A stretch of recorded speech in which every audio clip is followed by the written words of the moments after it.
Reach ಆದ್ರಂತ Meera madam? Call ಮಾಡಿದ್ರು ಪಾಪ. ಇವತ್ತು ಯಾವ ಕಡೆ ಎದ್ಲೋ ಏನೋ. ಜೇಂಡೆ, ಆ ಅಗರ್ಬತ್ತಿ ವಾಸನೆ ಬರೀ ಹೊಗೆಯಾಗೆ ಉಳ್ಕೊಂಡ್ಬಿಡ್ತು. ಅನು ಎಸ್ಕೇಪ್ ಆಗ್ಬಿಟ್ಲು. ಬಟ್ ಇವತ್ತು ಮಾತ್ರ ಅವಳು ಎಸ್ಕೇಪ್ ಆಗೋ ಚಾನ್ಸೇ ಇಲ್ಲ ಜೇಂಡೆ. ಎಲ್ಲ ನೀವು ಅನ್ಕೊಂಡಾಗೆ ಆಗ್ತಿದೆಯಲ್ಲ ಮೀರಾ ಮೇಡಮ್. ಐನೋ, ಎಲ್ಲ ನಮ್ಮ ಕಂಪನಿ ಒಳ್ಳೇದಕ್ಕೋಸ್ಕರ, ನಥಿಂಗ್ ಎಲ್ಸ್. ಆರ್ಯ ಸರ್ಗೆ ಕೋಪ ಬಂದರೆ ಅದು ಅವ್ರ ಕಂಟ್ರೋಲಲ್ಲೇ ಇರಲ್ಲ. ನನಗೆ ಚೆನ್ನಾಗಿ ಗೊತ್ತಿದೆ, ಕಣ್ಣಾರ ನೋಡಿದ್ದೀನಿ. ವೆಲ್, ಆ ಸಂಪಿಗೆ ಹೂವು ಸರ್ ಏನು ಅನ್ಯಾಯ ಮಾಡಿದೆ ಅಂತ? Why does he hate it so much?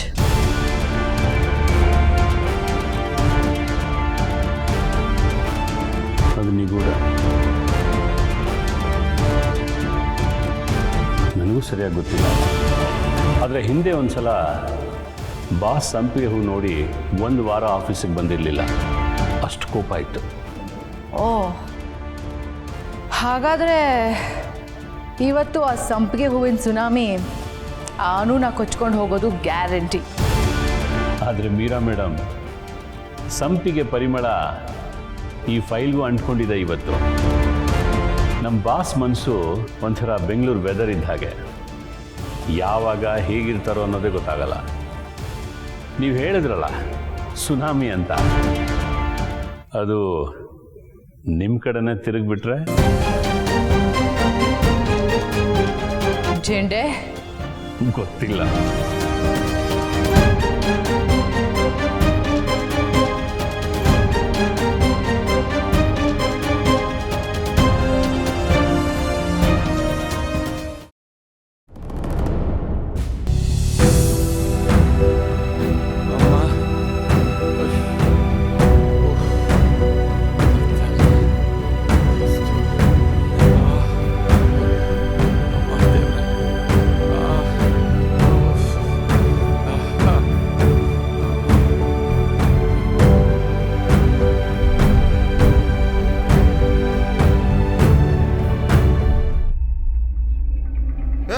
Motor jam ಆದಂಗೆ ಜಾಮ್ ಆಗಿ ಕೂತಿದೆಯಲ್ಲ, ಏನಾಯ್ತು?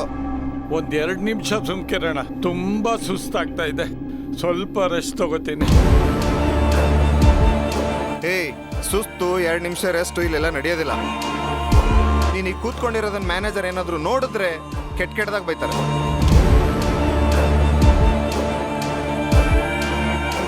ಸುಮ್ಮನೆ ಎದ್ದು ಕೆಲಸ ಮಾಡು. ರೆಸ್ಟ್ ಅಂತ ರೆಸ್ಟ್. ನಮ್ಮಂತ ಕಾರ್ಮಿಕರಿಗೆ ರೆಸ್ಟ್ ಸಿಗೋದು ಯಾವಾಗ ಗೊತ್ತಾ? ನಾವು ಸತ್ತೋದಾಗ.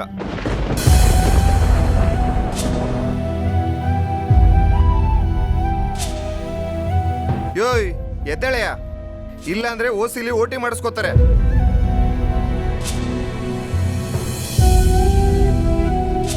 ನಾಗರಾಜ, ತಗೊಂಬಾದ್ನ. 2 ನಿಮಿಷ ರೆಸ್ಟ್ ತಗೊಳಕ್ಕೂ ಎಷ್ಟು ಭಯ ಬೀಳ್ಬೇಕಾಗಿದೆ ಅಣ್ಣ. ಜೈಲೇ ವಾಸಿ ಕಲಾಶೇಖರ, ಏನ್ ಮಾಡೋದು? ಬಾ ಹೋಗೋಣ, ಎಲ್ಲ ನಮ್ಮ ಹಣೆ ಬರ. ಹೌದಣ್ಣ, ನಮ್ದೆಲ್ಲ 9 ರಿಂದ 5 ಜೈಲು ವಾಸ ಆಗ್ಬಿಟ್ಟಿದೆ ಅಣ್ಣ. ಬಾ ಹೋಗೋಣ.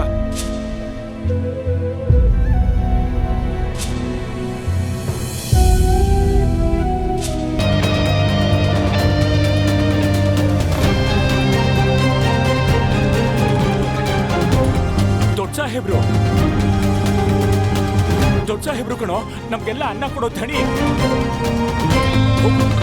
ಹೋಗಿ ಕ್ಷಮಾಪಣೆ ಕೇಳು, ಹೋಗು ಹೋಗು ಹೋಗು. Sir, sorry sir. ಸರ್, ಕೆಲ್ಸದಿಂದ ಕಿತ್ತಾಕ್ತೀನಿ ಅಂತ ಮಾತ್ರ ಹೇಳ್ಬೇಡಿ ಸರ್, ಪ್ಲೀಸ್ ಸರ್, ಕ್ಷಮಿಸ್ಬಿಡಿ ಸರ್. ಗೊತ್ತಿಲ್ಲ ತಪ್ಪು ಮಾಡಿದ್ದೀನಿ ಸರ್, ಸಾರಿ ಸರ್. ಮಷೀನ್ ಸಾಹೇಬ್ರು ಕಾರ್ಮಿಕರನ್ನ ಹೀಗೆ ನಡೆಸ್ಕೊಳ್ಳೋದು. 20 ನಿಮಿಷಕ್ಕಿಂತ ಜಾಸ್ತಿ ಬ್ರೇಕ್ ಇಲ್ಲ. ಲೇಟ್ ಆದ್ರೆ ಅರ್ಧ ದಿನದ ಕೂಲಿ ಕಟ್ ಮಾಡ್ತೀವಿ. ಸುಸ್ತಾಗಿದ್ದೀವಿ ಅಂತ ಹೇಳಿದ್ರೆ 2 ನಿಮಿಷ ಸುಧಾರಿಸ್ಕೊಳ್ಳೋಕ್ಕೂ ಟೈಮ್ ಕೊಡೋಣ.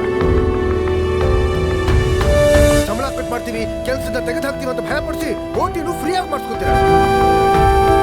ಯಾರು ರೂಲ್ಸ್ ಮಾಡಿದ್ದು? ಯಾರು ಮಾಡಿದ್ದು? ಸರ್, ಇದೆಲ್ಲ ನಮ್ದಲ್ಲ ಸರ್, ಮೀರಾ ಮೇಡಮ್ ಮಾಡಿದ ರೂಲ್ಸು. ಪ್ರೊಡಕ್ಟಿವಿಟಿ ಹೆಚ್ಚಾಗಬೇಕು ಅಂತ ಬ್ರೇಕ್ ಟೈಮ್ನ ಕಮ್ಮಿ ಮಾಡಕ್ ಹೇಳಿದ್ರು ಸರ್. ಇನ್ಮೇಲೆ ವರ್ಧನ್ ಗ್ರೂಪ್ನ ಎಲ್ಲ ಫ್ಯಾಕ್ಟ್ರಿಗಳಿಗೂ 1 ಅವರ್ ಲಂಚ್ ಬ್ರೇಕ್. ಅಷ್ಟೇ ಅಲ್ಲ, ಅವ್ರು ಮಾಡೋ ಓಟಿಗೂ ಎಕ್ಸ್ಟ್ರಾ ಪೇಮೆಂಟ್ ಕೊಡ್ಲೇಬೇಕು. ಸರ್, ಜಾಸ್ತಿ ಬ್ರೇಕ್ ಕೊಟ್ರೆ ನಮ್ ಕಂಪ್ನಿ ನಂಬರ್ 1 ಸ್ಥಾನ ಕಳ್ಕೊಳ್ಳುತ್ತೆ ಅಂತ ಮೀರಾ ಮೇಡಮ್ ಹೇಳಿದ್ರು ಸರ್. ಕಾರ್ಮಿಕರ ಮನಸ್ಸಲ್ಲಿ ಸ್ಥಾನ ಕಳ್ಕೊಂಡು ನಂಬರ್ 1 ಸ್ಥಾನ ಪಡ್ಕೊಳ್ಳೋಕೆ ನನಗಿಷ್ಟ ಇಲ್ಲ. ದೊಡ್ಡವ್ರಿಗೆ ಲೆಟರ್ ಬರಿಬೇಕಾದ್ರೂ ತೀರ್ಥರೂಪ ಸಮಾನರಾದ ಅಂತ ಗೌರವ ಕೊಡೋ ಸಂಸ್ಕೃತಿ ನಮ್ದು. ದೊಡ್ಡವ್ರಿಗೆ ದುಡಿಸ್ಬೋದು, ಆದರೆ ಅವರನ್ನ ದಂಡಿಸ್ಬಾರ್ದು. ಸರ್, ನೀವು ಅಂತ ಗೊತ್ತಿಲ್ಲದೆ ನಿಜ ಹೇಳಬೇಕು ಅಂತಂದ್ರೆ ನಮ್ಮಿಂದ ಅಲ್ಲ, ನಿಮ್ಮ ಪರಿಶ್ರಮದಿಂದಾನೇ ಇವತ್ತು ವರ್ಧನ್ ಗ್ರೂಪ್ ಇಷ್ಟೊಂದು ಬೆಳೆದು ನಿಂತಿದೆ. ನೀವು ಹೇಳಿದ್ರಲ್ಲ, ನೀವು ಮಷೀನ್ಸ್ ಅಂತ. ನೀವು ಮಷೀನ್ಸ್ ಅಲ್ಲ, ನಮ್ಮ ಪಾಲಿಗೆ ದೇವರು.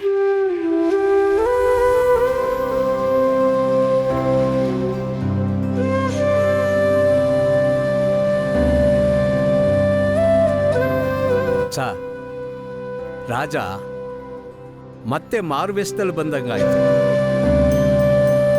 ಇವತ್ತು ಕಣ್ಣಾರೆ ನೋಡ್ತಾ ಇದ್ದೀವಿ, ನೀವೇ ನಮ್ಮ ಪಾಲಿಗೆ ರಾಜ. ನೀವೇನು ಚಿಂತೆ ಮಾಡಬೇಡಿ ಸರ್, ಇನ್ಮೇಲೆ ಇದೆಲ್ಲ ನಮಗೆ ಸೇರಿದ್ದು. ನಮ್ಮ ಕಂಪ್ನಿ ನಂಬರ್ 1 ಆಗಿರುತ್ತೆ ಸರ್. ಏನ್ರಪ್ಪ? Thank you, thank you.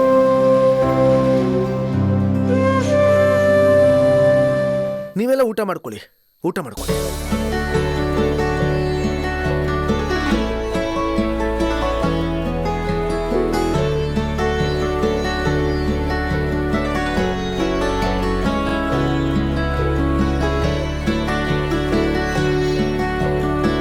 ಸಾಹೇಬ್ರ, ನಮ್ದು ಎಷ್ಟೋ ದಿನದ ಪ್ರಾರ್ಥನೆಗೆ ಇವತ್ತು ಉತ್ತರ ಸಿಕ್ತಂಗಾಯ್ತು. ನೀವು ಬಂದಿದ್ದು, ನೀವು ಕೊಟ್ಟಂತ ಗೌರವ ತುಂಬಾ ಖುಷಿ ಆಯ್ತು ಸಾಹೇಬ್ರೆ. ಗಣೇಶ, ತಗೋಬಪ್ಪ. ಸಾಹೇಬ್ರೆ, ನಮ್ಮ ಕಡೆಯಿಂದ ದಯವಿಟ್ಟು ತಗೋಬೇಕು. Thank you, thank you, thank you. ಸಾಹೇಬ್ರೆ, ನಿಮ್ಮನ್ನಾಗಲೇ ನಾನು ಏಕವಚನದಲ್ಲಿ ಮಾತಾಡಿಸ್ಬಿಟ್ಟೆ, ದಯವಿಟ್ಟು ಕ್ಷಮಿಸಿ. ಪರವಾಗಿಲ್ಲ, ನಾನು ಈ ಕೆಲಸನ ಮೊದಲೇ ಮಾಡಬೇಕಿತ್ತು. ಇವತ್ತು ನನ್ನ ಜೊತೆ ಬಂದಿದ್ದ ಹುಡುಗಿ ತಪ್ಪು ಮಾಡದೇ ಇದ್ದಿದ್ರೆ ನನಗಿಲ್ಲಿ ನಡೀತಾ ಇರೋದು ಏನೂ ಗೊತ್ತೇ ಆಗ್ತಿರ್ಲಿಲ್ಲ. ಸಾಹೇಬ್ರೆ, ಹಾಗಾದ್ರೆ ಆ ಹುಡುಗಿಗೂ ನಮ್ಮ ಕಡೆಯಿಂದ ಧನ್ಯವಾದ ಹೇಳ್ಬಿಡಿ.